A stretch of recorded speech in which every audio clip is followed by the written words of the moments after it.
And I have started the recording, so. I'll talk to you later.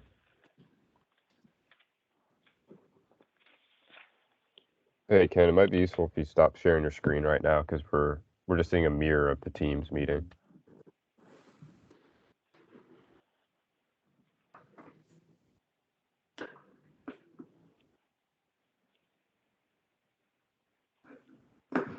There you go.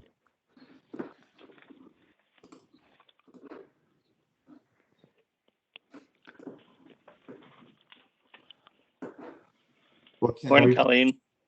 Are we close to a quorum? Morning. 1,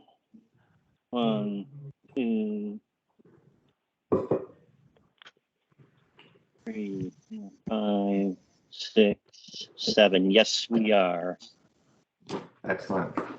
Well, without further ado, I will call this meeting to order. Good morning, everyone. Thank you for hopping on virtually with us. We've got important work ahead of us today to finalize this report and ship it off to the right people within the governor's office and the general assembly. We have a new member who we're excited to welcome today. I don't know if we all want to go through authority members and provide an introduction, but I'd like to welcome Robert Birdsey of Greenfront Energy Partners as a recent appointee of the governor to the authority. So Robert, welcome. Thank you for joining us. And would you like to introduce yourself in front of other members? Hey, thank you very much, Skylar. My name is Robert Birdsey. I'm one of the co-founders of Greenfront Energy Partners. We're based here in Richmond, Virginia. We're an investment banking advisory firm that focuses exclusively on energy transition, which of course includes traditional wind and solar and battery storage. We help our clients to conduct M&A where they're buying and selling assets or companies. We also will organize fundraising for developers in that space. And I'm really excited to be here. Thanks for having me on. Excellent. Well, welcome again, Robert, and looking forward to having your perspective reflected in future authority activities.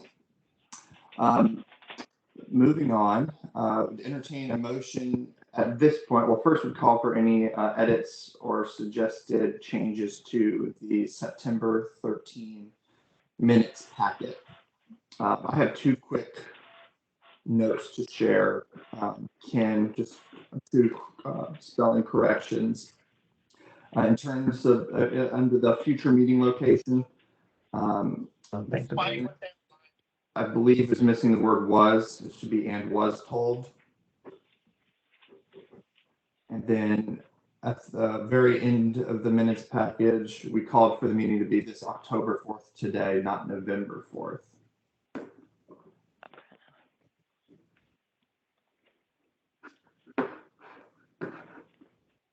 Anyone else have any changes to the minutes packet? If not, we'd entertain a motion to approve them. Motion to approve with those changes. Excellent. It sounded like a motion from Greg, and I believe that was Joanne who seconded. Yes, thank you. All right, all those in favor, please signify by saying aye. Aye. Aye. Aye. Aye. Any opposed? Excellent. All right, the minutes are approved. Ken and or Aaron, I'll pass it to you on the an update on the status of the authority website. Yeah, let me pull that page up here. It might take me a second.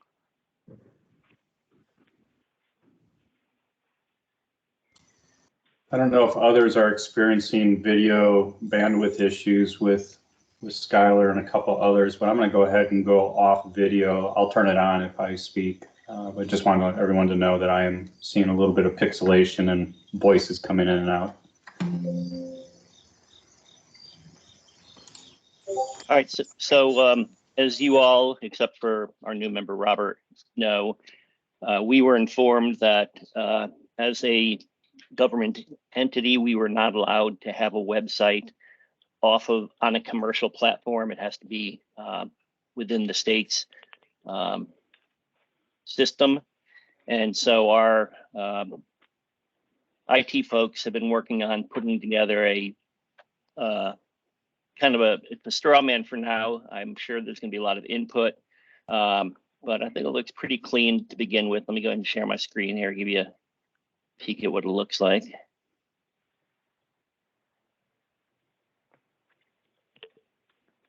All right, can you see this? Yes. Yes. All right, so this lives on our website on the Commonwealth of Virginia domain. Right now, it's very bare bones. Gives a brief introduction of who the authority is, lists all the members, including our newest member, Robert, staff contact up here. This is just the beginning. We're going to have all the annual reports that have been done to date posted in this area.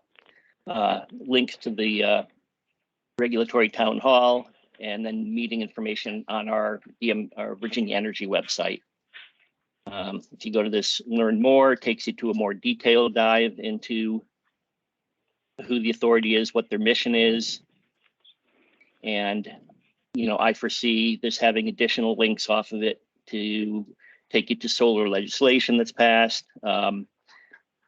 Virginia solar and storage projects of note that we might want to list on here. But right now, this is just kind of the skeleton. So be thinking about what you would like to see on this page and let me know, and I'll work with our IT folks to make it happen. Any immediate input?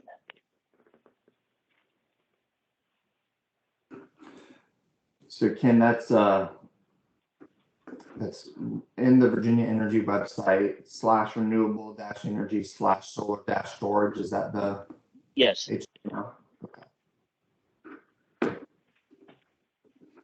Ken, I think it might be helpful to separate solar and storage, on the title, solar development and energy storage potentially, just to match the title. It might confuse people, just solar storage. Yeah, that was on my list to talk to our IT folks about. In fact, I was wondering whether the authority shouldn't be listed up here instead of down here. Bigger, Yeah. bolder. Yeah. Okay, so I'll go ahead and put all this stuff up here instead, and we'll just lead in with this little blurb and the members, and then the stuff on these two sidebars. That's excellent. Thank you, Ken. Anybody have any thoughts to share now on the website outline? Anything we should add at this point?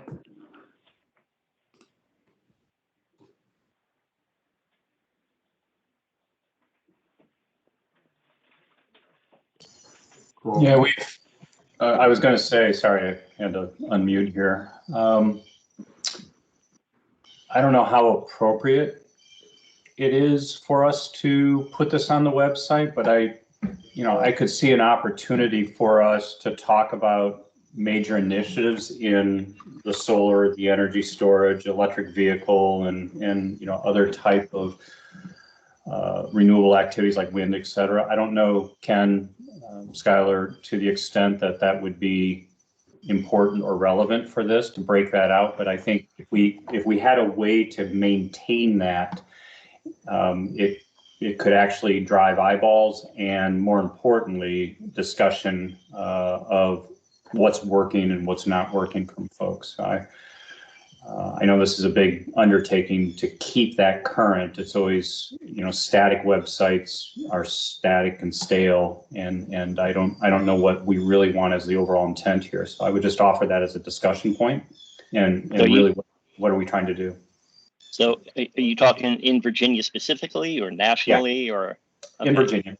Yeah, in Virginia. All right, I'll look into that. An obvious item to add is upcoming legislation, and maybe even past legislation, and it just becomes kind of a running archive of solar and storage bills that have been introduced and passed. Thoughts on that?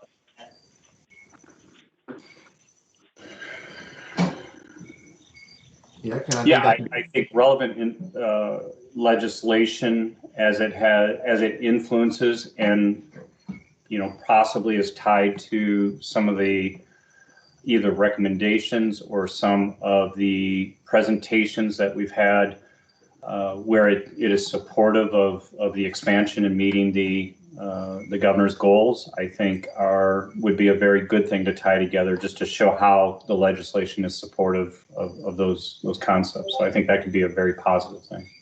Okay. Another And thing I was how will wondering, decisions be made about what is included or what is not included? Is it all legislation related to solar or select? And if so, how's that decision? Yeah, that's a great question.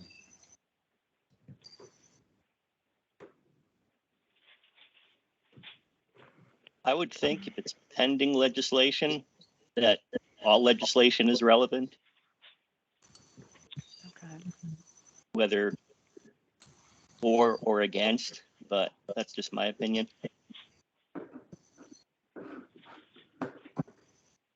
Just one person's opinion, I probably wouldn't post pending legislation as in just random bills that any member has filed. That could get kind of cluttery and it's largely irrelevant until it advances, but I would certainly see posting at the end of every session new bills that have passed that are relevant. If you're gonna try to post everything that's pending, I would just link to LIS's, they sort legislation by subject matter. So I would just link into their sort. Yeah, no, that's a good point. And that ties right back to maintenance of this thing. So, yeah, maybe we just include bills that have passed.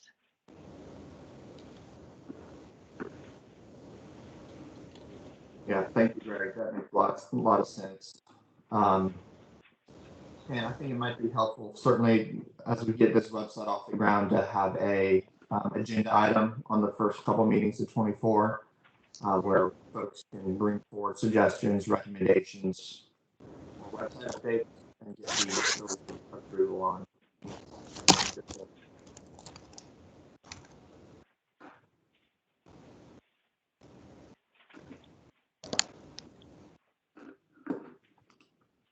And one of the things I was going to offer is our wind authority recently has created some 1 and 2 member subgroups to look into various issues like workforce development and and other things. And I was wondering if that might be helpful here. Excuse me. Any Yeah, members would be willing, instead of making me be the decider, just to float ideas past me. And yeah, Kim, thank you. if anyone's interested, we could certainly build a subcommittee to work on this. Are there any authority members who want to volunteer on website brainstorming over the next couple months?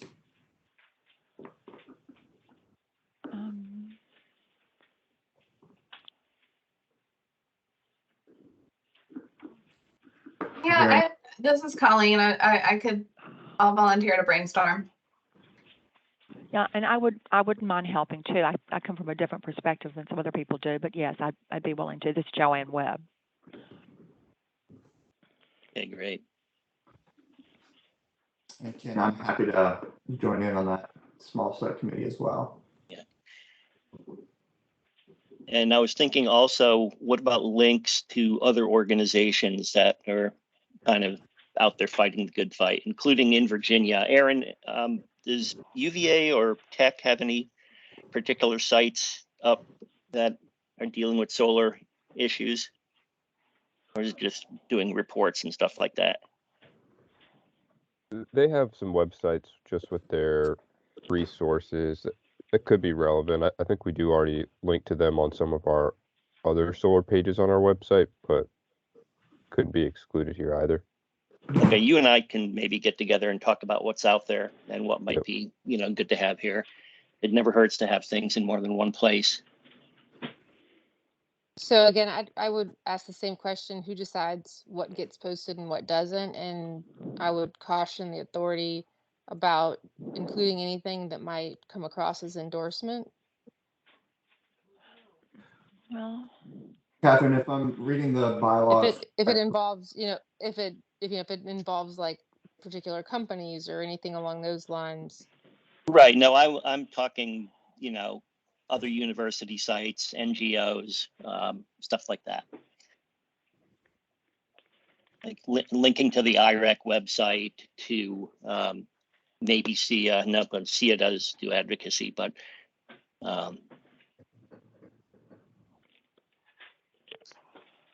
I'm just looking for visual interest, because right now this is really pretty boring, but at some point, if I can figure out how to work some pictures in the Virginia projects, I think that one might flash it up a little bit. Yeah, and I think I agree. And also, I think we should think about what people coming to this website will want to know about. And SIA might be a good resource, and there's definitely others. But yeah, I think that's a question we could take up maybe in brainstorming.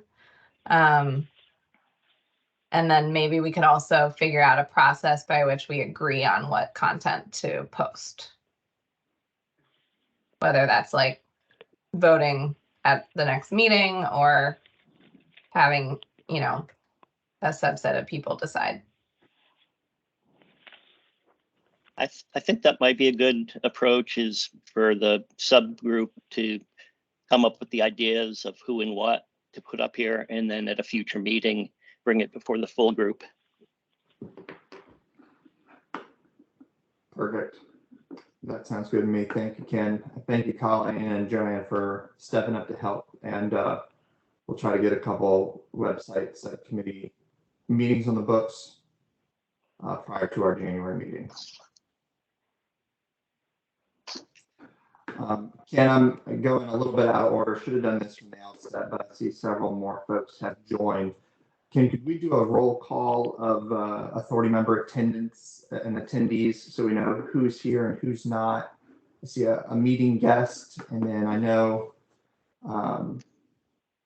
one member was planning to join via cell phone, but was not sure if he was going to be able to join. Could we go through the roll call?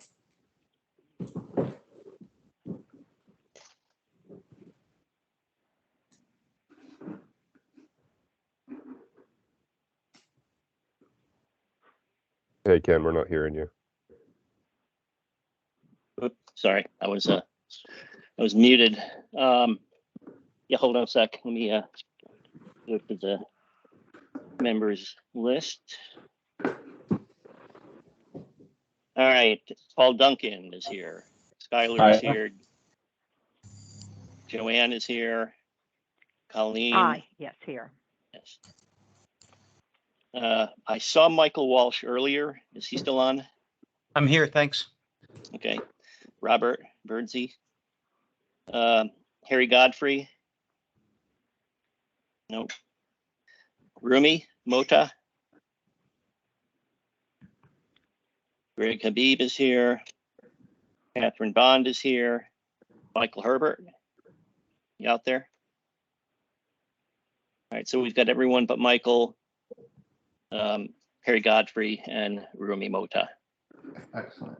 Thank you, Kim. Appreciate that. Well, that brings us to the important part of today's meeting, the review of the authority's 2023 report.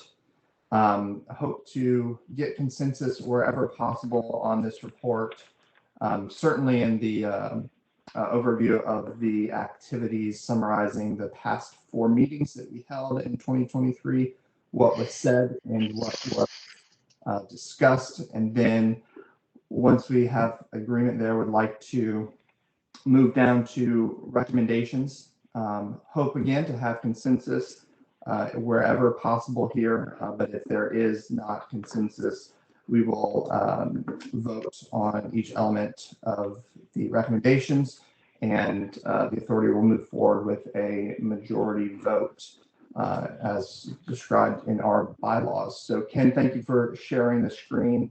I'll open it to authority members to point out changes, anything to finalize and make different right now. And just thank the several members who have taken time out of their days over the past few weeks to make substantial changes, to make formatting changes, to brainstorm and think of recommendations that we can make as our enabling legislation requires us to. So really appreciate everybody's time over the past couple of weeks, but I'd like to just open this up for discussion and move this forward.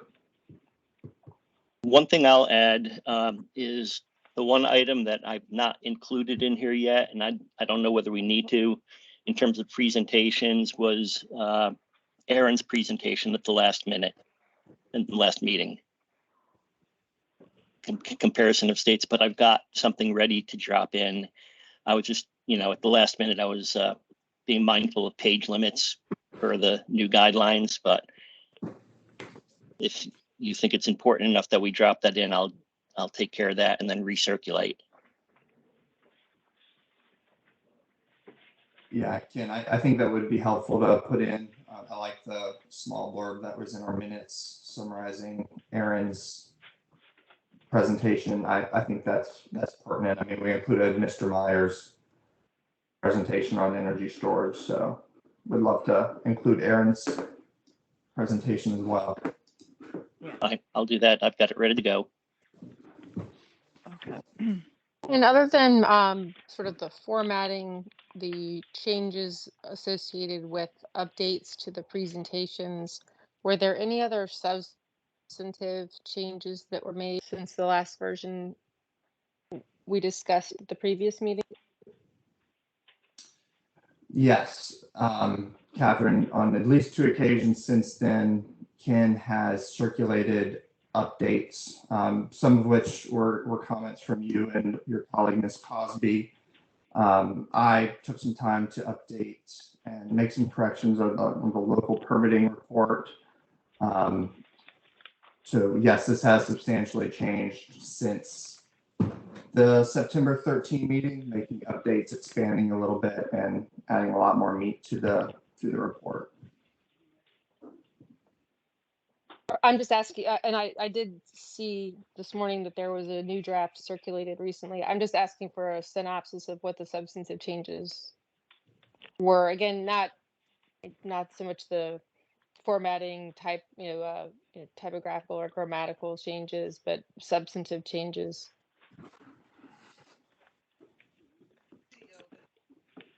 Ken, I'm not sure if you want to take a shot at that, but all of these changes were tracked. Ken, do you want to take a stab at that question? Well, I think a lot of the substantive changes were the ones that you made yesterday, and I'm going to go ahead and put all the markup on here.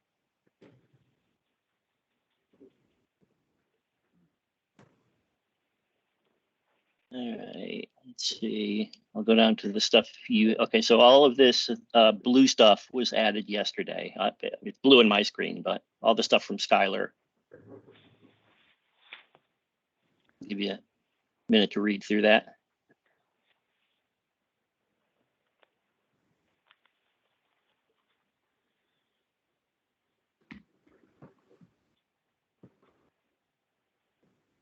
I think it was mostly just putting more flesh on the bones of what I had started with, to give the subject a little more context. Is this the same version you sent out last night, Ken? Yes. Okay. Yes.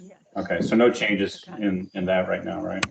Correct. No, I've made couple of minor typo changes this morning, and I still have to go through and finalize all the formatting, the lines and paragraph spacing and stuff like that. But we don't need to worry about that. Okay. Just scroll down here. More Skylar stuff.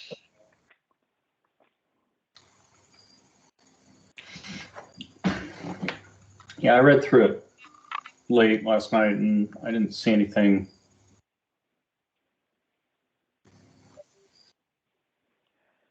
I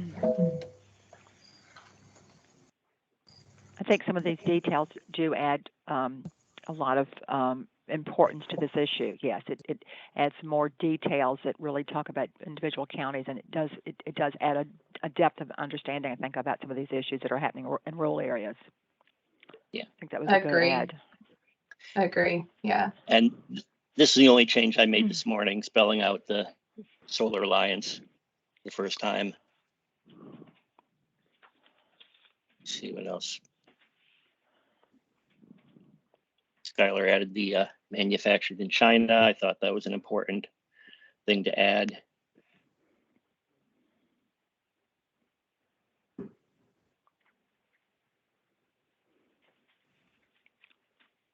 I did this yesterday, I guess. And that's really about it. Skylar, did you, we got these here, okay. The recommendations, did you add these yesterday? It says Monday. Reflected here, Ken, is I reformatted one and then included the RSTEP program and the educational recommendation based on Aaron's presentation last meeting, right there. Okay. Yeah. Can you just scroll back up to those changes? Just the second last recommendation. The RSTEP? Yes. Well, the last, yeah.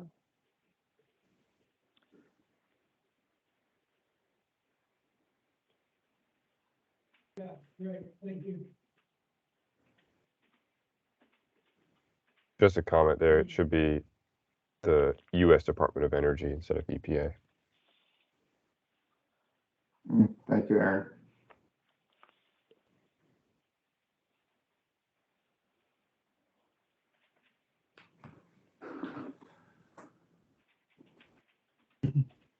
Where are you looking? Right at the page break. I messed with made a mistake. It's instead of EPA, it's the U.S. Department of Energy administering the program. Right before our STEP program, which is the first line on the next page. Oh, yeah, okay. Okay. EPA is running the Solar for All Quick grant, question so- on just the phrase. Yeah, quick question on the phrase, the General Assembly should support these efforts.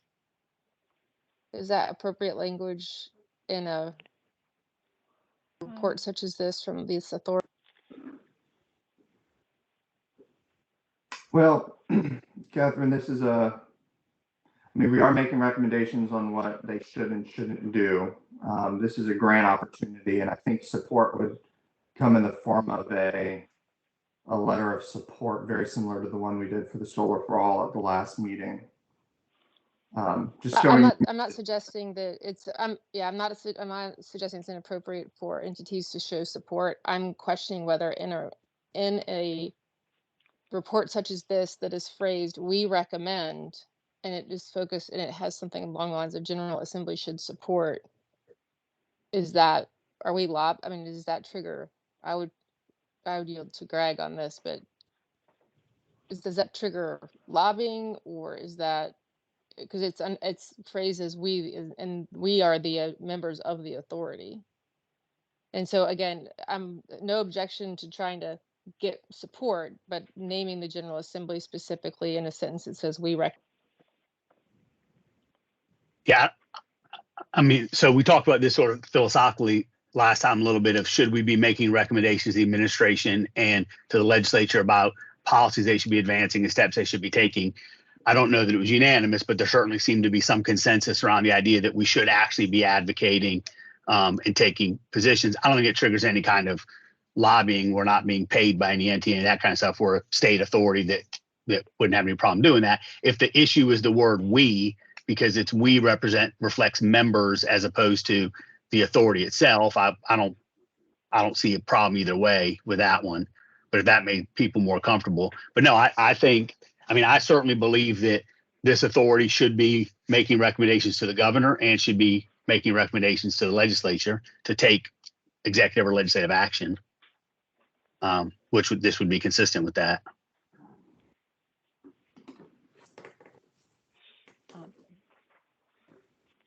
Maybe you are, in this section where it says we, it should be worded members of the authority instead of we. I think that's a good point. I think it defines who we is better. I agree. I mean, if you're gonna do Alright. that, which I have no problem with, I would just change the word we to the authority recommends instead of we recommend. Exactly. yeah. Yeah. That makes, So that goes for all of these, correct? Yeah.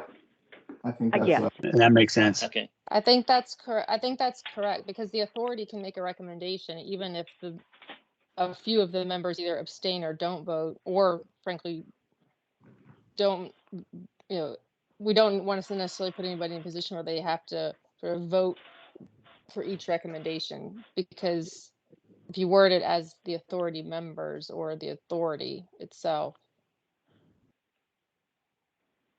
it might. Yeah. And isn't it sufficient just to say the authority recommends in the heading and then just list what the recommendations are instead of going over the authority recommends Yeah. 5 times? Yeah. Okay. I'll make Sure. those changes. Hey, if you'll excuse the rookie question here, could someone give me a quick cliff notes on how these recommendations were originated, and then whether or not was there like a session where robust debate takes place and there's a lot of discussion around these things? I'm just curious about the background there. Yeah, so Robert, I'll give it a shot, and then Ken can chime in if needed. In years past, the authority has not taken the important step forward of making concrete recommendations to advance solar in Florida and Virginia. In our enabling legislation, it gives us 2 instructions for the report: to summarize activities of the authority and make recommendations to the governor and then specific chairs within the General Assembly. At the last session in September 13, we brainstormed some of these and discussed them, and then went through an iterative process over the past 3 weeks, sharing drafts of these with authority members, asking for folks to contribute, make recommendations, and then Ken has been compiling many of these changes over the past few weeks. So that's the discussion and the debate happened over the past 3 weeks, but it's happening now, as you see, and just trying to build as much consensus as we can around the entire report. Thank you. I mean, I think along those lines, some of these recommendations are incredibly detailed and don't necessarily include everything that needs to be considered. For example, I don't know that this authority has the expertise and certainly hasn't done the analysis to say how grid capacity should be out. Can you scroll up just a bit, Ken, to this at the top of this? The grid authority, the grid, like this authority declaring that there are bottlenecks in the current PJM interconnection queues, and suggesting that Virginia utilities use the existing grid capacity wisely. I mean, I don't think there's any debate that there I are don't- bottlenecks in interconnection queues, though.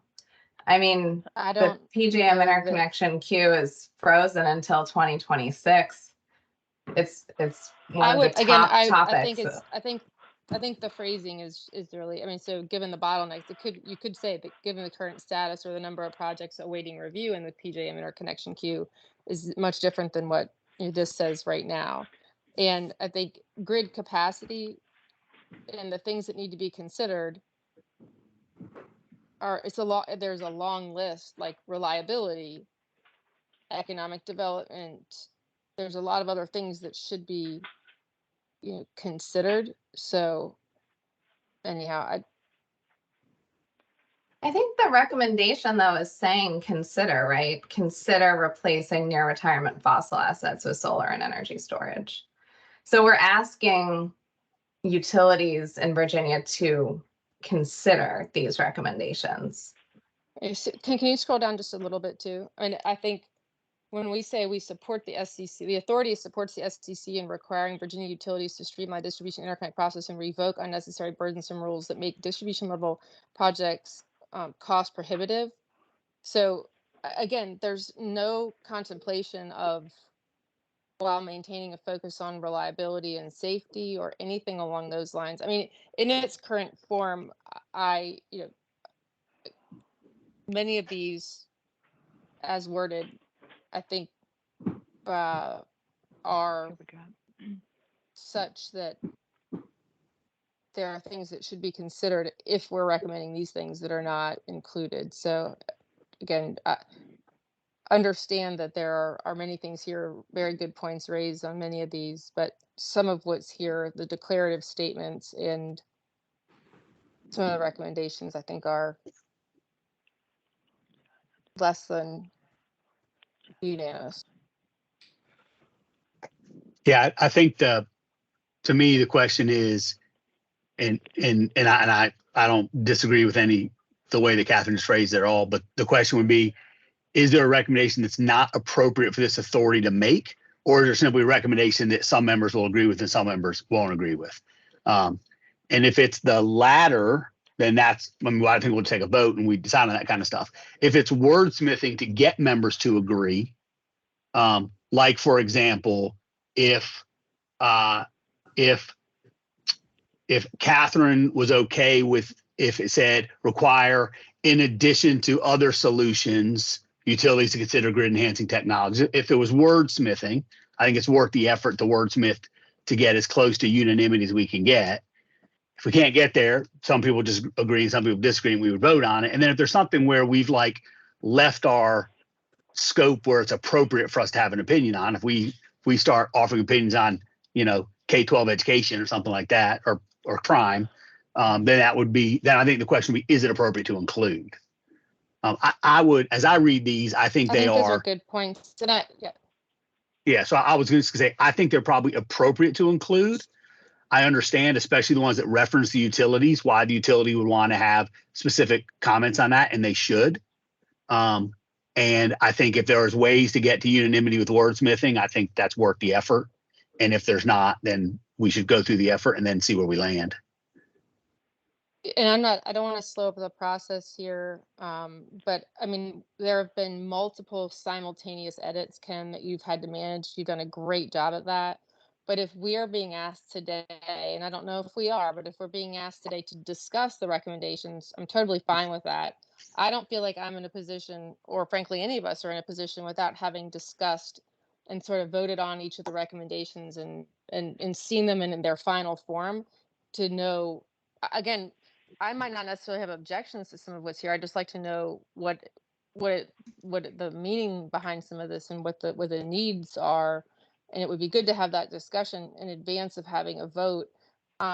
Circulating multiple versions of a red line document where changes are still being made up until just 12 hours before a meeting is to me, I'm not going to be in a position to vote on it, only because I haven't had a chance to fully understand the recommendations we're being asked to approve. Hey, Catherine, just remember this when we're getting ready to walk into Commerce and Labor in a few months and y'all hand us a new version of a bill, okay? And we're not in the same room, so you can't see that I'm kind of laughing. I'm just joking, but. Very much appreciate the discussion. To give credit where it's due, these specific recommendations Colleen was able to put together and did so over 2 weeks ago. And so every draft since the original draft on the 13th has included these, and I really appreciate the folks who've been able to dig into these, take some time and do the wordsmithing that they felt necessary prior to this meeting. We are really pressed for time and have to get this solidified for Ken to share with, Ken, I believe, Secretary of Commerce and Trade prior to submittal. It'll probably go up through our internal chain before it goes to the secretary. Gotcha.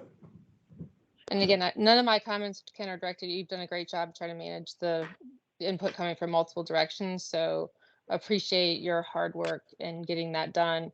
Again, it's just a matter of changes coming from all different directions and not necessarily knowing what, what we're going to be voting on until now. So. And Skylar, appreciate, I was the author on many of these recommendations, and I'm happy to go into detail about why, based on the authority's activities this year, each of them stood out as recommendations that we would want to give to the governor or the General Assembly. Yeah. Yes. So all of these were put together by Colleen, and all the things in blue above it were put together by Skylar. They just show up with my name because I was the one who pasted them in for her. So moving past the housekeeping items about how we've gotten here and the iterative process that has resulted in this report, do members have wordsmithing contributions to make to any of these elements? Yes, and I'm happy to get those to Ken if you'd like me to do that using the latest version. So we're going to be voting as an authority on these elements today, Catherine, and we respectfully will not reconvene the authority to consider one member's wordsmithing. We're gonna vote on these elements today and get them through the proper channels by our deadline.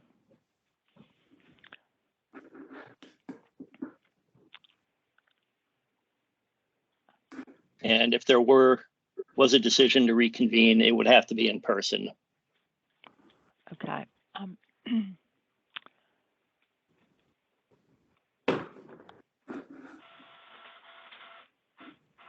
So Catherine, is there any wordsmithing in here that you can think of right now that might help a little bit? Can I make a comment on the authority believes adopting these recommendations is a key to enabling a just, clean. I like the word just, but I think it adds a different issue that may not be clear to everyone. We may think it's just. I'm not sure. That's a word that sort of bothers me a little bit. The just, enabling a just, clean, and energy. The just sticks out to me, but that may be a very, very mute, very small and insignificant point. I put that in as, a just energy transition and a energy justice, means to me that historically disadvantaged communities get to come along in this transition and benefit in a way that traditionally, we're actually receiving the, externalities that hurt those communities, meaning they're the communities that coal ash is being piped into, and they're the communities that are being hurt by the emissions from combusting fossil fuels. Whereas a just energy transition, it is using solar, it's using storage, it's using wind. There's no emissions. That's the idea behind it. Well, Yeah, that's the whole purpose of the Solar for All initiative. Okay, well, I like the word. I just thought it might cause somebody else to have some angst about this. That was my comment. I do like the word there, but I just thought it might be viewed differently by other people reading this. But I understand, and thank you for those comments. Thank you.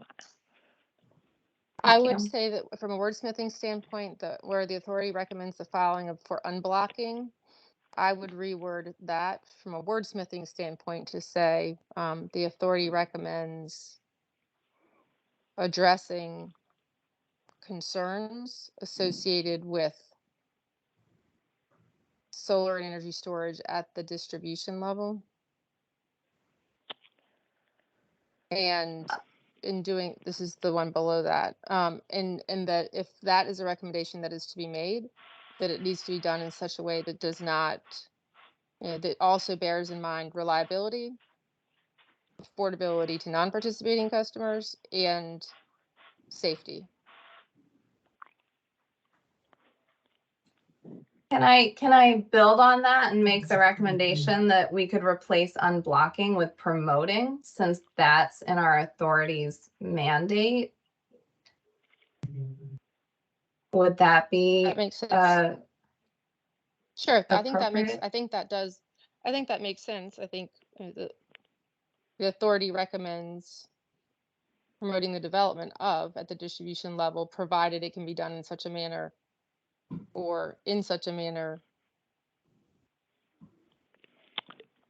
that it does not compromise safety, affordability, and reliability. Yeah, I don't have any And objection I- to safety, affordability, and reliability being put in as concepts. I don't know that others have thoughts on that, but I mean, so safety, reliability, and affordability are, I think, within our mandate to have an opinion on, and certainly something the governor spent a lot of time talking about and members of the General Assembly. I don't know that I'd be more specific than just saying safety, reliability, and affordability. I think also, do we put safety, affordability, and reliability into the lead-in? I think Virginians want reliable, safe, affordable, and clean energy in the first sentence of the recommendations section. Maybe that kind of sets the tone, and we just assume everything below us is having the baseline of reliable, safety, affordable. Be an easier way to do it. I like your word actually, and I like your word. At this very first bullet, you said promoting, right? So again, I think it's some of the words using words like unblocking. That's we're sort of reaching a conclusion that some might not necessarily agree with all things below it are actually. I'm not saying whether I do or we do, but if we were to say something to your point that is aligned with the authority's governing documents, that the authority recommends promoting the development of solar and energy storage while maintaining a focus on reliability, affordability, and safety of the electric grid. And then every recommendation falls underneath of that. I think it's promoting the development of. Yeah, and I think Ken was sort of putting his cursor above the language that's already in there, that the recommendations have a lead in there with reliable, safe, and affordable, clean energy. So I would sort of think that sort of captures all of it.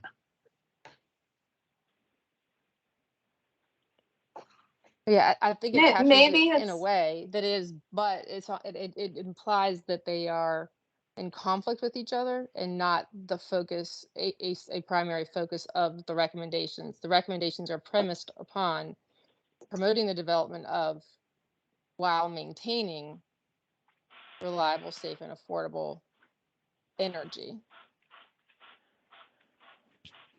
Maybe we modify the second sentence in the recommendation in the lead-in, where we say the authority, thus, given the mandate to promote the development of solar energy and energy storage in Virginia, offer these recommendations that, and then we continue, if enacted, we believe will help Virginians access. And Ken, if you like, I can just type that out and text it to you really quickly.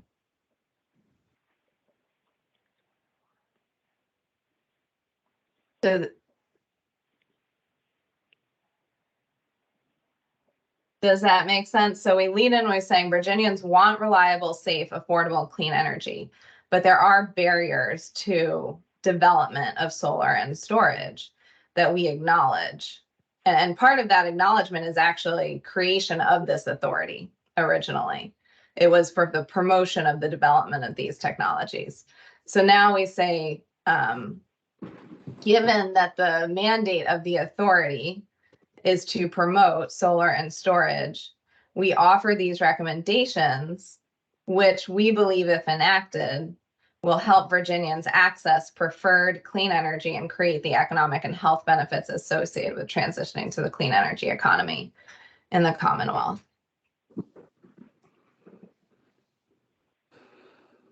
I like that, Colleen.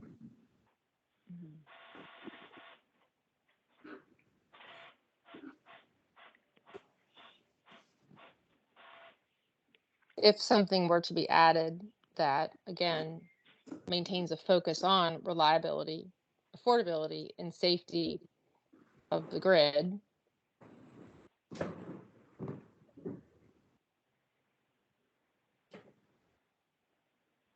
Maybe it's in that last phrase, transitioning to a clean energy economy, which is what, the Clean Energy Economy Act is doing, while maintaining safety, affordability, and reliability.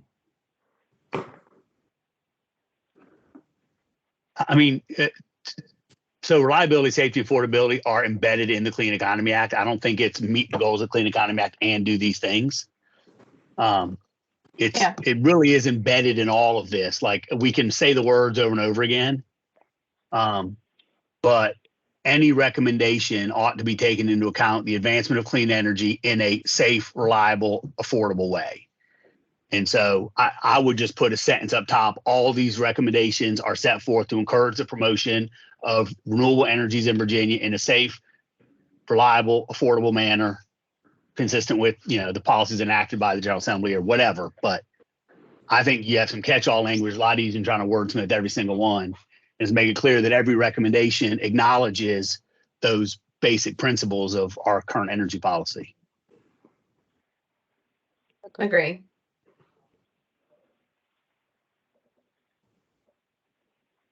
Can you maybe say that again, Greg, and so that Ken can, so we can get that down? If that, I mean, Yeah, if we're going to vote so- on this today.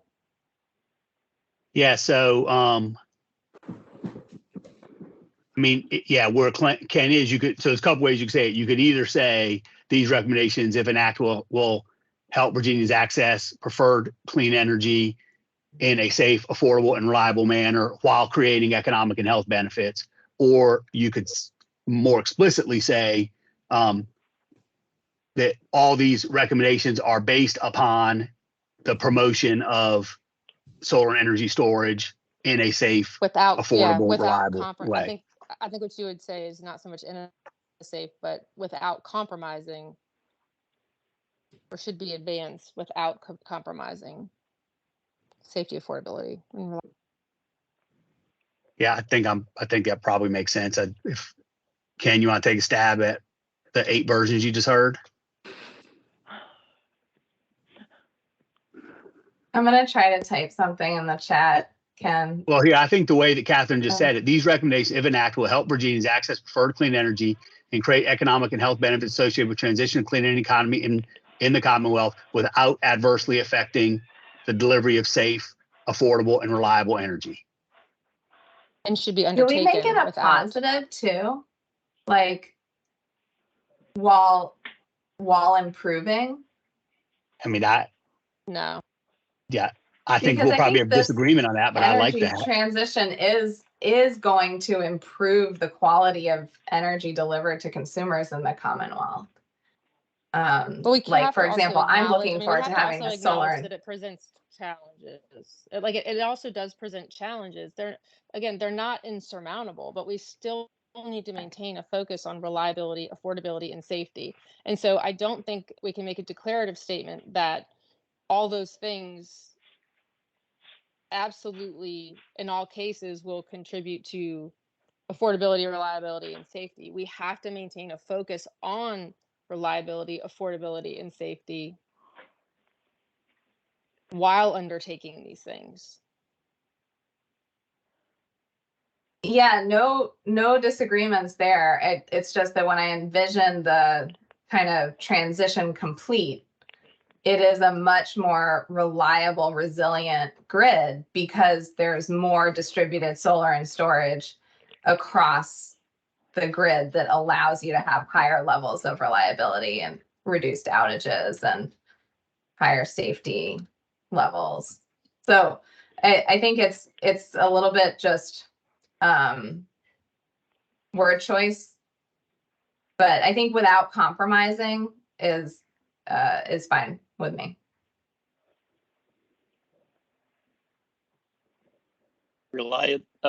reliability, affordability, and safety. I would say without Safety. compromising the safe, reliable, and affordable delivery of energy or something like that, whatever the verb is. That makes, I think that makes sense. The safe, reliable, And affordable. Catherine, would delivery be the right word, or provision? Yes, I think delivery is fine. Compromising safe, reliable, and affordable delivery of energy in the Commonwealth.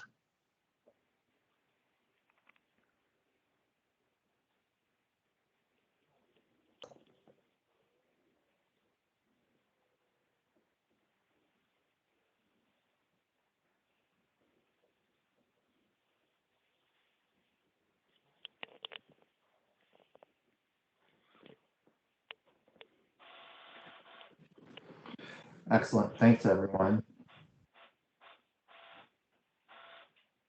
also promoting instead of unblocking. Yep. I believe that was the Yeah. consensus.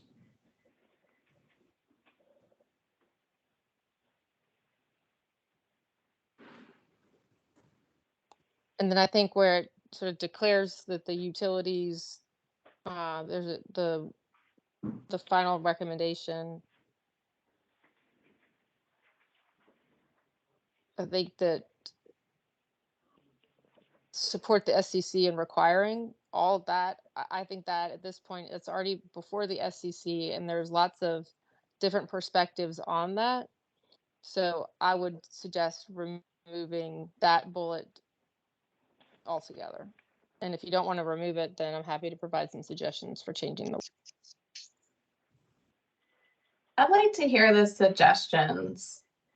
I think it's important to acknowledge that it's not a solved problem. I'm not suggesting it's a solved problem. I'm just suggesting that it's before the State Corporation Commission, and there's sort of active participation, in that, and will continue to be. And I don't think that this authority at this stage is in a position to say that the SEC should require utilities to do something of this nature, because again, we are declaring as an authority that it's unnecessary and that it's burdensome and that the recommendation is and that it is cost prohibitive. So to me, those contradict some of the fundamental things that are above in terms of the safe, affordable, and reliable delivery of electricity in the Commonwealth. And so again, we are likely not to necessarily agree on the declarative statements that are here, but should we in fact just say something along the lines of the authority recommends, again, without compromising safe, affordable, reliable delivery of energy, the SEC examine those things, the distribution interconnect process.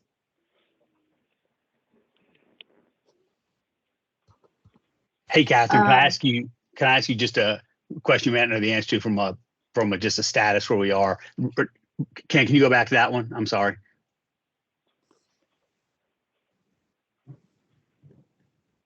I don't think we need to repeat safe, I wouldn't repeat affordable, that. and reliable. So- We put it at the top so that it applies to everything.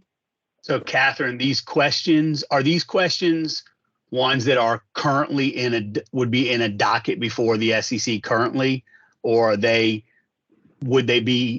teed up to be something in the future, or would the legislature have to do something They're in teed up, order yeah. to? No, What the are they teed legislature up does in? not have to do anything. Yeah, That's what I was I wondering. think this is an issue that is teed up. Yeah, I think this is an issue that's teed up. Again, my issue is not in mentioning this as an area that again was reported on by one perspective that's part of the dialogue around these issues. My issue is with the declarative statements that are included in this and some of the other recommendations. For example, the ones about the localities, about PJM, and sort of again here.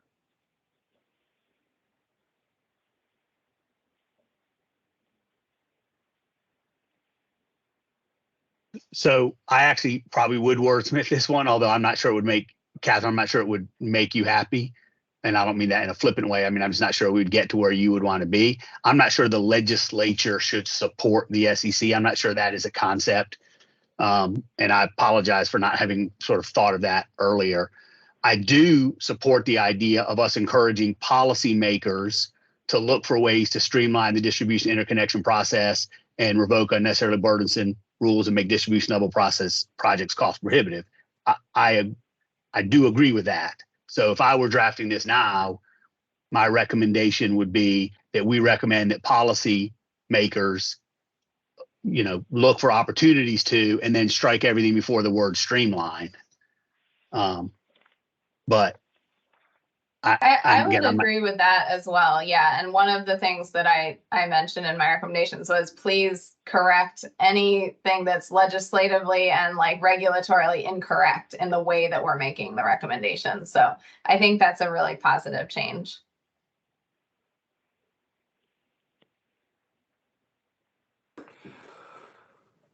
Cool. Ken, could we see that reflected?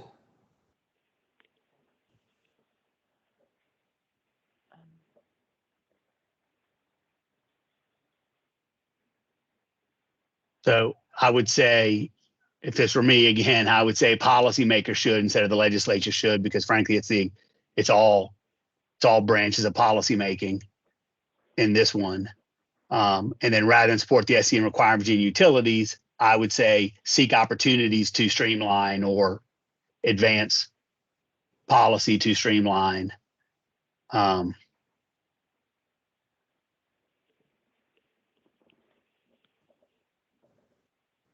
I like advanced policies too, because this is an active docket at the SEC, right? Catherine, does that reduce any heartburn?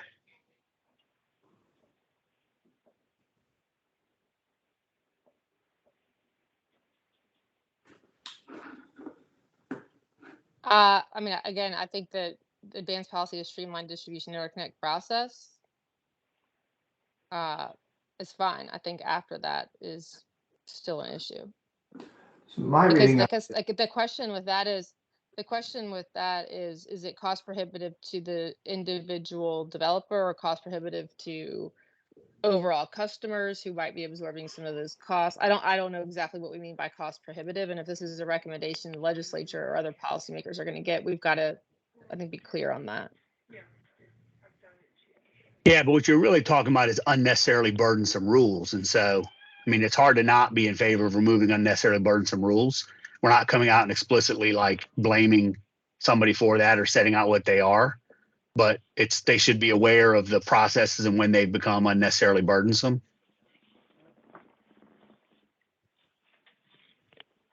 So in the sentence after burdensome rules.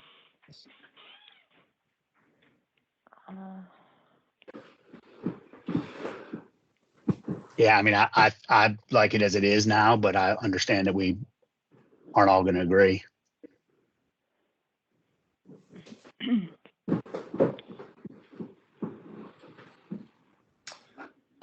Catherine, would you kind of wholeheartedly sign on to this if we remove everything after burdensome rules?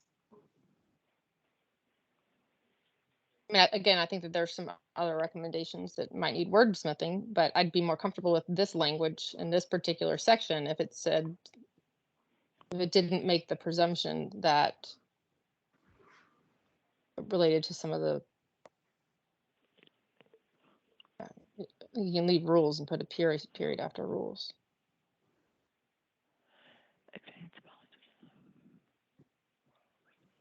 I would say address, you could say address unnecessarily burdensome rules, because I don't know what they're revoking. I don't know. Okay. Well, I think it would be the things that we see, I mean, above in the report, I'm forgetting his name, who gave the presentation in April on the distribution level challenges of development of solar and storage in Virginia.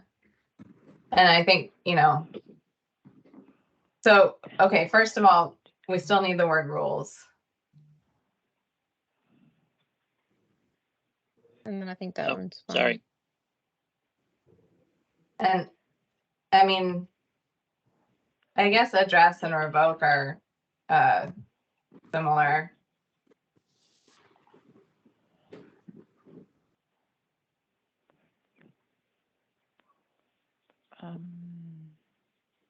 Advanced policies. Without the last clause, it makes unnecessarily burdensome rules seem very broad. But instead, we're talking specifically about the ones that make distribution level development cost prohibitive. I don't like, I'd be interested in other members, and particularly if we have any developer members on the call that want to chime in. Advanced policies. I don't think it's too, my personal view is that it's not too controversial to leave the cost prohibitive part of the sentence in.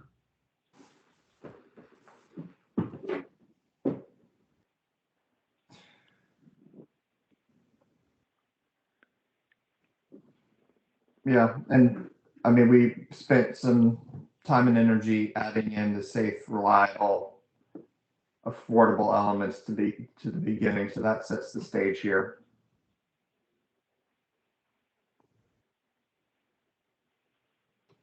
So the recommendation above this one, Ken, if you, Which one? the recommendation above this one. Above this one? Yeah, then yes, the recommendation before this.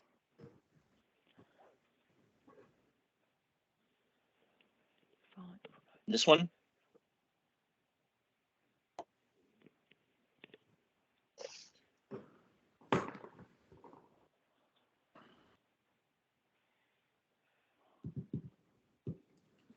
Could you scroll so we could see that entire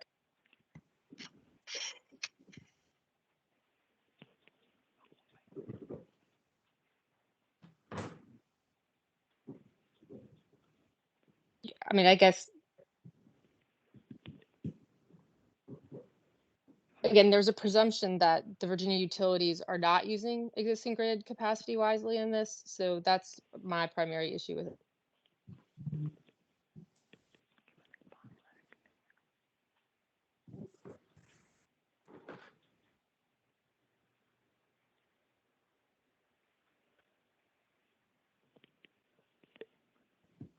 And again, I think this recommendation just, I think, goes into some areas that are not within the authority's purview and have, we cannot make a recommendation about retiring certain assets in favor of others without considering the complete picture. And we don't have the expertise nor the authority to do that. So I just think this one falls outside, to me, as worded, outside the purview of the authority.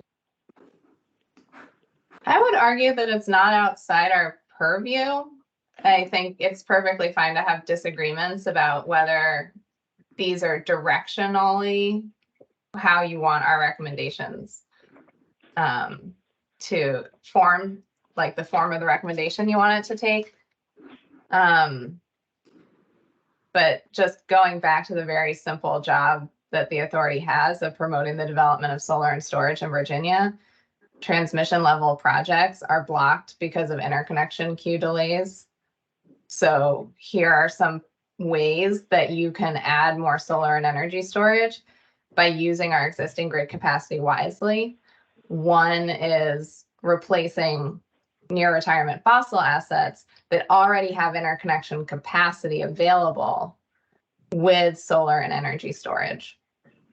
It's not saying you have to, it's saying consider Again, it. I think the concerns can be addressed if we remove the legislature should direct the utilities to use the existing grid capacity wisely. If you delete the reference to directing Virginia utilities to use existing grid capacity wisely, because then the recommendation could simply be that policymakers, like we've worded it elsewhere, policymakers should consider requiring utilities to consider grid enhancing technologies and to study whether or not, I don't know.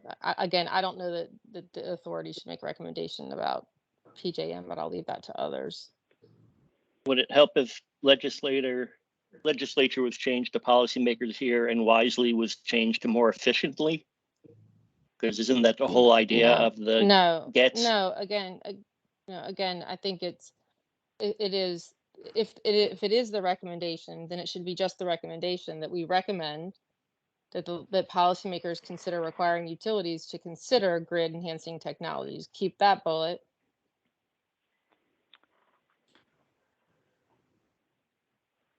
Let me try to, so the reason that I started this recommendation with given the bottlenecks in the current PJM interconnection queue, and it's a little typo, the queue should just be queue, not queues.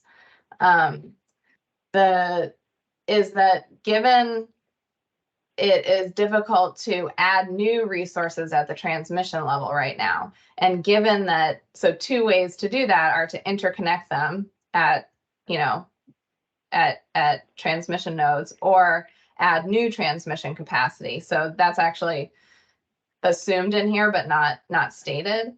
It's that given new transmission capacity is hard to build, and given the interconnection queues are stagnated, this is a, you know, barrier to solar and storage development in Virginia. So therefore, we should direct Virginia utilities to use their existing grid capacity wisely for promotion of development of solar and energy storage.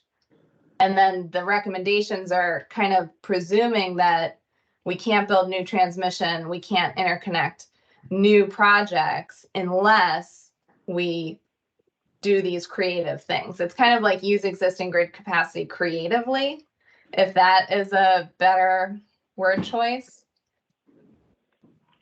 Again, if policymakers are going to be encouraged to do anything, perhaps the bullets themselves say use existing, develop creative approaches to using existing grid capacity. I like Require develop utilities creative to approaches to using existing grid capacity. Require utilities to consider the grid enhancing technologies. And then I would suggest that instead of being as specific on the last bullet, to say study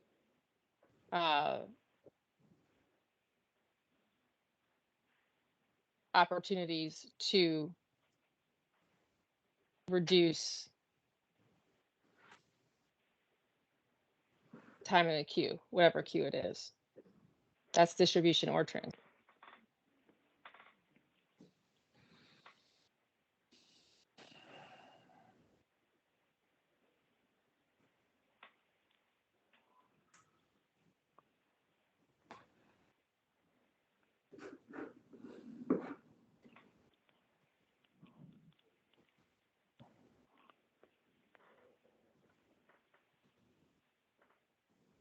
Other members, please chime in here. You all have had. I don't know if was some of that getting put in there, or you just were looking for more comments? Yeah, I'm just waiting for some sort of agreement on what it should be. Where it should be. I put in a proposal, I guess, for the first, I mean, the second bullet, given the bottlenecks in the chat. I don't know if. So can I take a slightly different approach and see if this offends everybody? Oh, now you're sharing over your. Well, because he had to go see what I put in the chat. Yeah, I'm just copying what Colleen put in there. But before you put that in there, can I offer an alternative idea? So leave the first bullet as it is. The authority recommends. I would make the next bullet say something like, and you don't type this yet. Policy makers should consider solutions to the current PJM issues affecting transmission, how it wants to be done. And then the next block below that, the first one would be encourage the utility to creatively utilize grid capacity.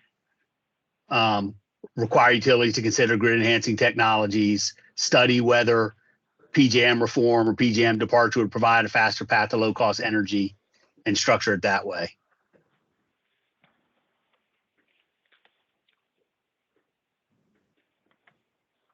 So that rather was than probably start too with much to given the That is- I think bottlenecks, that's we start agreeable. with policymakers should consider. Yeah, and I Yeah. mean, I understand what you're saying. There's some language in there that just feels Yeah. slightly off to me. The bottlenecks and the wisely just feel Yeah, slightly yeah. off. Yeah. And so I would say, you know, policymakers should consider solutions to current PJM interconnection queue issues, which are affecting projects at the transmission level. Yeah. Type. I would say current PJM interconnection queue issues should consider current PJM interconnection queue issues. Solutions too, I think you said. Yeah. Yeah. Policymakers should consider solutions to, you're right. Policymakers should consider solutions to current PJM interconnection queue issue. No. Sorry, That Ken. Yeah. Policymakers should consider solutions to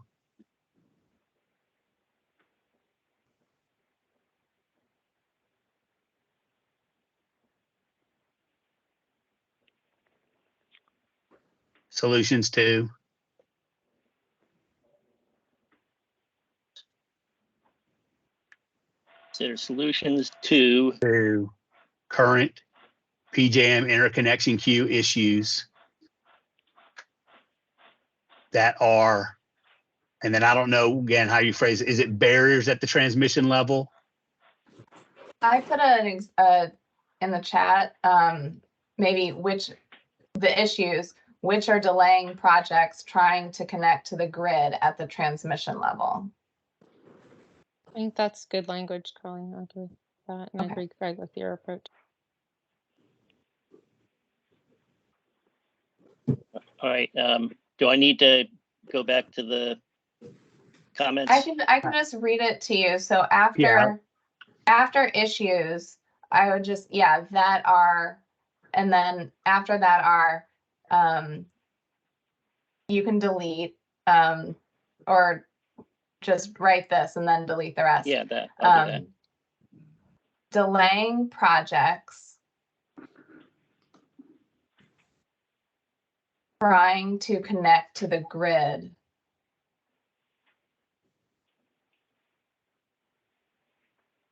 at the transmission level.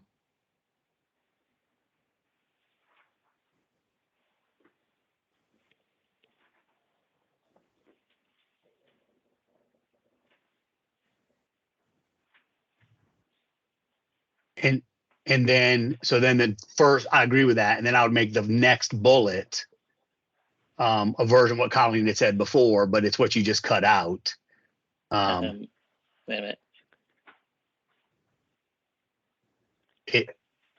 I wouldn't use the word wisely, but it would be, you know, creative use of existing capacity. Would or it be whatever. one of these sub bullets?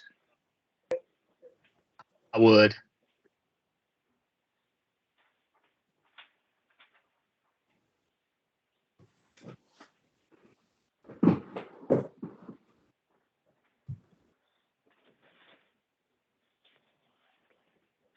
All right. And-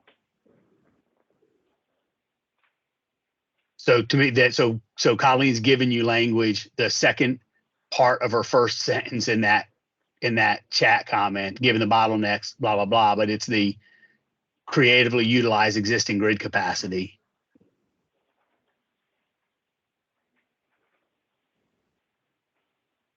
creatively I use. bet. Yeah, I bet, Catherine, you would like encourage more than direct, but I think it's a brilliant use of words, Greg. I mean, I'm cool with direct, but I would like us to get as much consensus as we can get. If anybody thinks that dramatically, substantively undermines the point, then I'll fight for direct. But I like direct. It is direct. I like direct.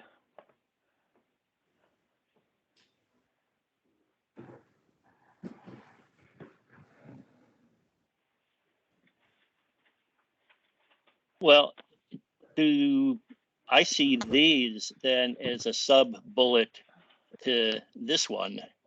The creative ways are by doing all of these.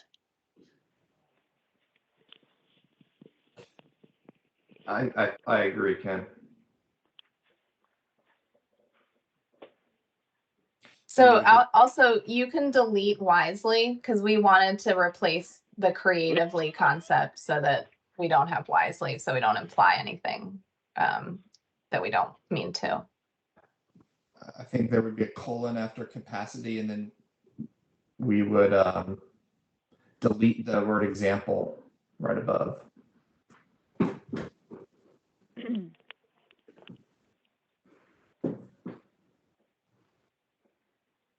Cool. And I don't even think we need including, like if you just put a colon after capacity, all three of those bullets are under consideration. Yeah, so this is way then in the weeds of wordsmithing, but I think that those three bullets need to be phrased slightly differently now that you have that intro sentence. So it should be the legislature should direct Virginia utilities to creatively use existing grid capacity. And then whether it's consider or direct, but I would put all of those as just consider, because that one already has consider. We just had requiring them to consider. I would say consider the use of. Maybe, so maybe we actually put, I'm sorry, this is in the weeds of wordsmithing, but the legislature should direct Virginia utilities to creatively use existing grid capacity, considering, for example, colon. Then you get rid of all those considers. And then we can remove consider from each of the bullets below. Okay.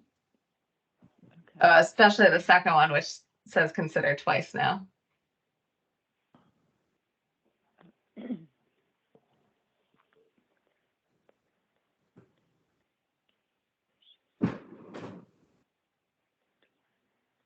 So this one would be using. Can we just say using grid Yeah. enhancing technology? So take the first 5 words out. Yeah. Yeah.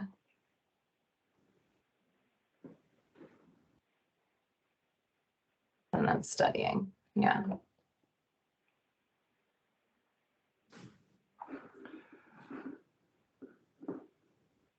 Maybe, well, okay, yeah. Excellent. Yeah, that works. Awesome. Well, thank you all for the wordsmithing and for the help there. Thank you, Ken, for dealing with us. We've touched most recommendations that seemed to raise questions. Right now, we'd just kind of like to poll authority members. Are we comfortable adopting the report as written? Do we feel the need to go one by one to make sure we have majority support on each recommendation? What are folks thinking?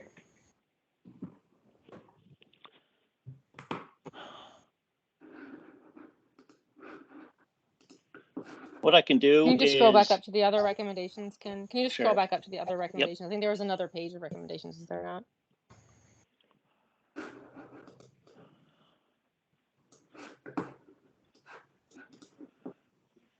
Can you scroll down just so we can see the bottom of this page, please?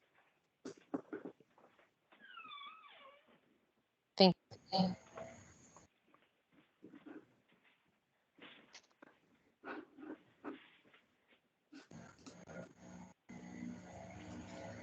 The governor instructed director.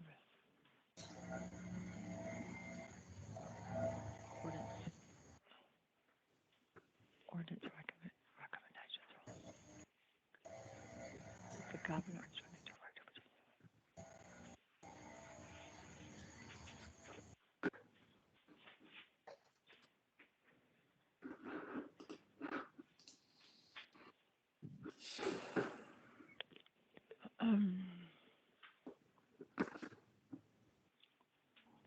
Any comments here? Um,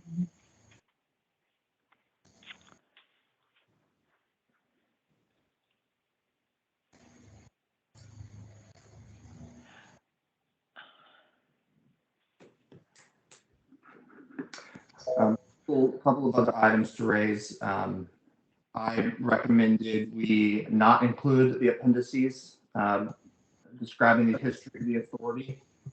We keep the enabling legislation as a reminder to policymakers that our term expires in 25 unless renewed. And then did have of course, keep the listing of authority members and demonstrate the vacancies that we have for the governor, senate, and speaker appointees. And Skylar kind of created a score sheet here for member attendance, which I thought was good. Yep. So, and I don't know whether anyone can off the top of their head confirm their attendance. Just a quick question. Are there any other reports of various authorities or citizen advisory boards that include an attendance report for members? I don't know, but I know we do a report to the governor's office every year on member attendance.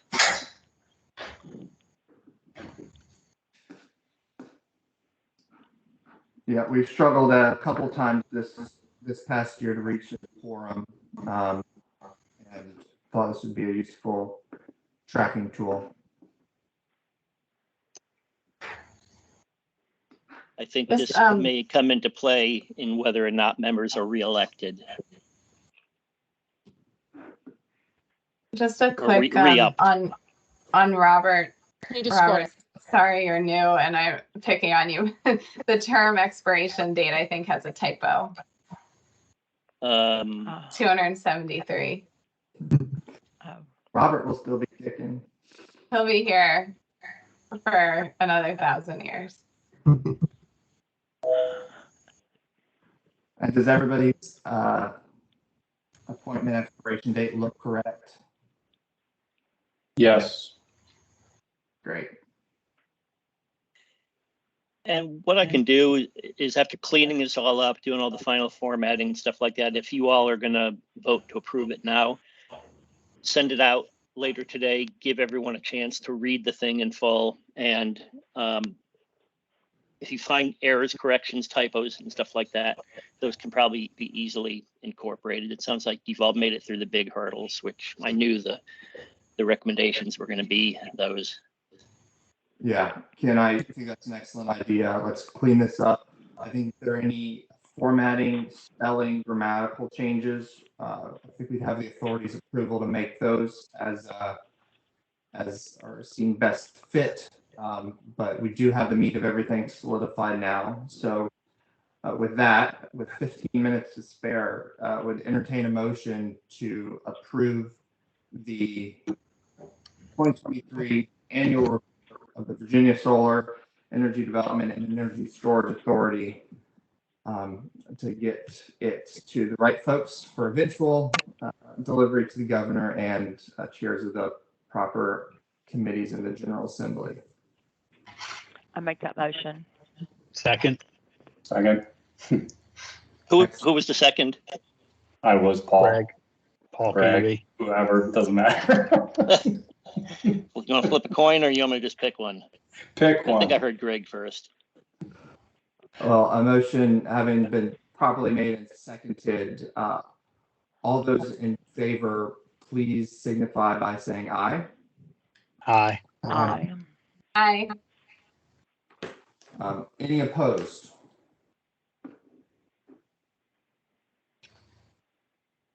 And I just say that this is kind of a milestone in that this may be the first year that this report has been submitted on time. Can give it one second. None were opposed. Does anyone abstain? Okay, no opposes, no abstentions. Looks to be unanimous approval of the 40 members for this report. And Ken, sorry to interrupt you, but completely agree. It took years to get here, making concrete recommendations to policymakers in Virginia. So everybody should feel very proud This tailored down report, I think, made it a lot easier of a document to deal with and consider. So thank you, everybody. This is a huge milestone. Folks in the governor's office are really excited to read it. I spoke with one representative since our last meeting, and she emphatically said, absolutely, yes, we want recommendations. We want to know how to make things better for clean energy development, solar and storage development. So I think there will be receptive ears, receptive eyeballs reading this report. So thank you, everyone. Hey, Skylar, can I make comments? Think about next year, and I totally agree with all that. And also, one comment that Catherine said that I think was a fair comment, and it was just a small comment in the larger conversation. But we received a lot of presentations from subject matter experts this year. One could argue that they were one side of a conversation, and so without turning this into a debate forum. I do think if we have a presentation where we know there's like a discrete other side to the story, and I know you did give some folks some opportunities to who declined to participate in other ways. But let's just make sure we don't want a free for all debate concept. But if there's someone going to come in that says Dominion sucks, right? All right, well, they're going to say that Dominion ought to have an opportunity to be heard on, why they don't. And so just as we think about topics for next year, just maybe something to keep in the back of our minds. I think too, Greg, in support of that, we had also talked about having the local governments also come in and give their perspective. So I think that feeds very, very well into that overall, let's get a voice from both sides of the table so that we have an understanding, for instance, of the setback considerations that they're proposing and legislating and things like that. So I second everything you just said. I think that's a definite focus of what we need to do. Well, and that's the one I was thinking of, where my recollection is that Skylar said we tried to get them to come in and just haven't been able to get anybody. Yeah. So we can only do what we can do. Yeah. Perfect segue to the next topics for future meetings. You are right. We did invite VACO. That politely declines that maybe later. My plan is to invite VACO and the Data Center Coalition as two organizations that authority members have previously identified. Give them the floor on our, I believe, January 10th meeting. Don't quote me on that. Think you correct me, but let's get that on their calendars now and make the offer. To that end, have this opportunity at every meeting to brainstorm future topics, presenters, to any authority members having recommendations on who we should invite. And would you, as an authority member, be willing to help us invite these people? I think the electrification theme is something that, contacting, for instance, Blacksburg. I know they have a big push right now for electrification with Virginia Tech there. I think that's one thing that we should consider, and I could reach out and take action with them. It's my former alma mater, so I could easily reach out through PEC and the other organizations. I know obviously Ken and Aaron can also reach out through Tech and reach to the right people. So I think the electrification component is a big deal. I think it has an implication for cities, jurisdictions, towns, et cetera, the local munis and co-ops. And I would like to hear that. I think it's more challenging down in Southwest and the electrifications that are coming there. So having voices from down there might be a different story than what we have up here in Northern Virginia, like with Novak, et cetera, et cetera. So I would urge some diversity there. And then the other, I think the key thing is just with the infrastructure bill, some of the localities they're challenged on where it fits in the bigger picture of what they're doing. And I don't know if we could get somebody from the localities to either express their, confusion, their support, their, whatever on some of the infrastructure works that are going on and how it fits in. I think that could be useful too, because that goes right towards the use of the grid edge technologies. It goes right towards the electrification components. It goes right towards all of that. And I feel there's a there for us, at least to be aware and be able to talk about it next year at this time. But I'll defer to everyone's wisdom and comments here. So Paul, there's two ideas. One, electrification, using Virginia Tech Blacksburg and their goals as an example and representative of Southwest. And the second suggestion was the infrastructure bill's impact on the localities. So that's different than the the IRA and those are different, and how localities can utilize that money as part of the grid technology. So I think the Venn diagrams do overlap. The Virginia Tech thing was completely different. I know Virginia Tech and Charlottesville, for instance, and other jurisdictions are looking for the electrification component, which includes energy storage, mass transportation, depot level, at semi-truck, et cetera. And that is all putting pressure on local utilities. And I think that's going to have an impact back in the Commonwealth. And so I would like to hear those perspectives. I don't think we have a very vocal footprint with respect to electrification and the components of EVs and perhaps larger transportation type of electrification. So I think having a voice there next year would be something of worthwhile. Okay. For what it's worth, one of our ex-employees is now the head of the utilities for Virginia Tech, and he's very knowledgeable, and he comes from Dominion also, and he might be a good candidate. That would be perfect. Yeah, that would be perfect. And I have a relationship with PEC and the folks down there within the town, within the city from other stuff. So I'd be happy to help lead that with you guys. So those would be the two. And then I also have an open item that I committed to at the last meeting, and that was to reach out to the engineering group at the SEC and ask them if they'd be willing to come in and give us their perspectives on interconnection of both, not just both, but including solar energy storage and electric vehicle service equipment, or EVSE type of things. But Skylar, would it be appropriate, and maybe this is as much a question for Catherine, if you're still here, as it is for Skylar, but to just have like a presentation from the utilities or the co-ops or the munis or somebody to just come in and give us their perspective on all these issues. Just so open, sort of come give us your view. I'd suggest that the authority might want to hear about our new storage pilot that was recently announced, because we are piloting a few different technologies that are longer duration storage technologies, that there's just different technologies. If you all want to hear about that, we could get our subject matter experts together to talk about that topic specifically. That's the I long. like that. Oh, I'm sorry. Oh, I was going to say, I like that idea. I saw the announcement of those pilots, and that's really exciting. Maybe in conjunction to that, we could also have somebody who can speak to kind of the current grid scale solar and storage deployments of that are happening in Dominion's territory.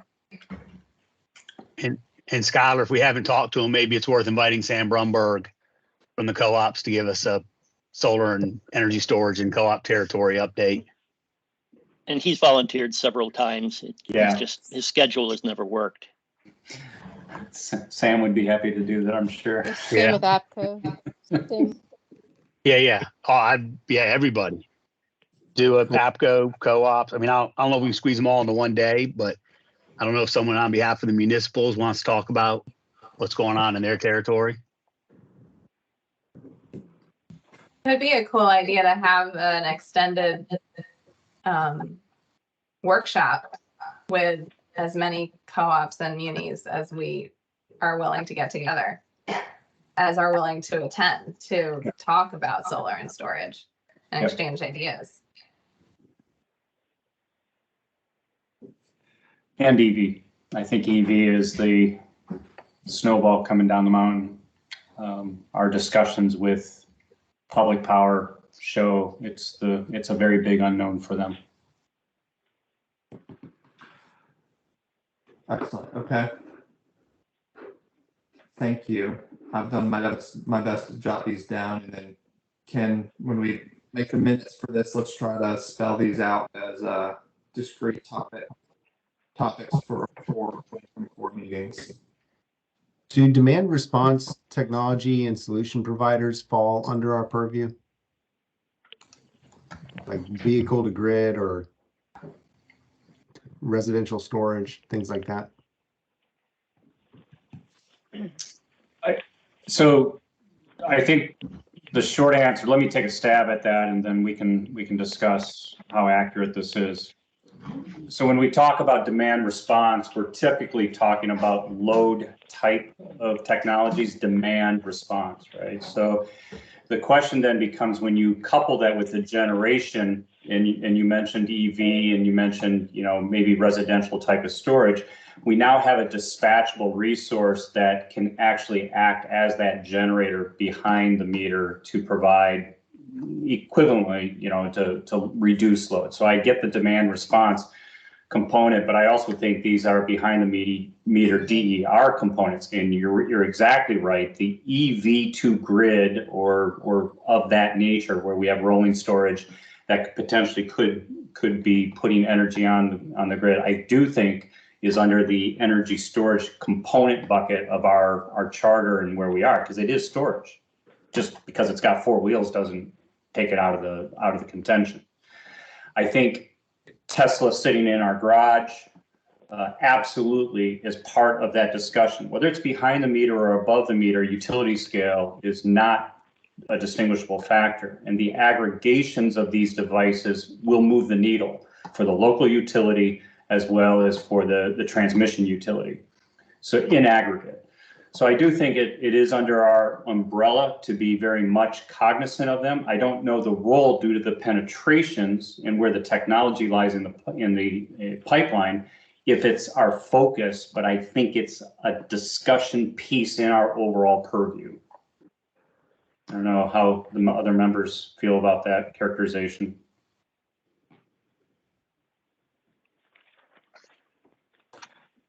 Yeah, Paul, I know we spoke at length about it. Robert, if you've got ideas for presentations or something that we could dig into there, we're all ears. Yep. Yeah, I mean, some of our clients work in those sectors, and I'm sure they would welcome the opportunity to speak with you all, with us all. Yeah, you're part of it now too. There's an us in there. This meeting didn't change your mind, did it, Robert? Sorry? This meeting didn't change your mind, did it? No, I'm still in. The sausage making at its finest. We got to see it. It'll be posted on YouTube later. No, it won't. Or maybe it will be. We have, I believe, a few members of the public here. Will give a brief opportunity, as we always do, encourage folks to share public comment with the authority. Is there anybody online who would like to share any perspectives with the authority at this time? All